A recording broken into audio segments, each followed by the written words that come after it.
Happy Mondays with Mary. Today we're going to discuss the final walkthrough. Yes, I'm discussing the final walkthrough again because I represented the seller on a property. I left Hendersonville, where I choose to live, to go to my Asheville listing that is under contract and due to close today. I attend the walkthrough to make sure everything is perfect, or I at least do my very best to get to the walkthrough prior to the buyer's agent arriving to make sure that everything is as it should be. And sure enough, there were just a few little minor things. This is for you, the public, to make sure that you understand the final walkthrough. The seller should be completely off property. That includes all personal property, all trash, all debris, all paint cans that have dried up. That's not considered a value to the next buyer. And thankfully, my client knew that. So what we're looking for is broom swept. We are looking for all personal property, trash, and debris to be removed off property. Now, my client had forgot something in the fridge. It happens.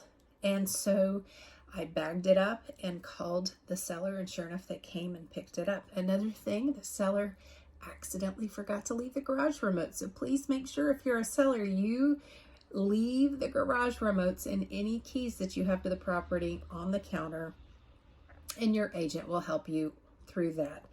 And finally, one of the reasons why I go to the walkthrough or attend the walkthrough 30 minutes prior to the walkthrough is I video record room by room to make sure everything is a successful closing. Now, this is what I try to do, and I always do my best. However, on the way to the walkthrough, there was a traffic accident. It was a very serious accident. It tied up traffic for a good 20 minutes while the investigators had to do what they had to do. So even though I allowed myself plenty of time to get to the walkthrough, I was 30 minutes late. And so I ended up arriving at the same time that the buyer agent did. And I'm sure the buyer agent was wondering, why are you here? Because as I shared with you, the seller should be completely off property. Well, I was there to remove the lockbox and the sign and make sure everything was perfect.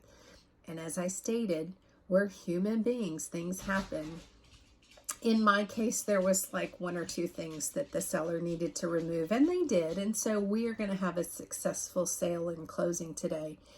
Now, if you're a seller out there and you, for some reason, don't listen to this advice and you choose to wait to the day of closing to move, you are jeopardizing your closing. I cannot stress that enough. In my 20 years experience, I have had buyer clients, delay closings until the seller was completely off property and all trash and debris had been removed.